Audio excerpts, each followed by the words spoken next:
এটা তৈরি করতে প্রয়োজন হচ্ছে ময়দা, ছানা, চালের গুঁড়ো, এলাচ, জায়ফল, চিনি,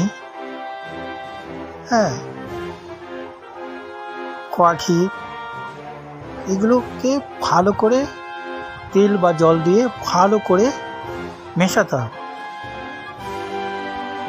একদম মিহি করে মেশাতে হবে। মিশিয়ে যে মাখা তোলাটা হবে সেটাকে কাপড় দিয়ে অন্তত 30 থেকে 1 ঘন্টা ঢেকে রাখতে হবে। ঢেকে রাখার পর সেই মাখাটার থেকে ল্যাংচার আকার, অনেকে বলে নোড়া আকার, শিল নোড়া নাকি নোড়ার আকারে সেই এগুলো ল্যাংচার আকারে এগুলো তৈরি করতে হবে, লেচি তৈরি করতে হবে। সেই লেচিগুলোকে গরম তেলে দিয়ে ক্রমাগত নাড়তে হবে।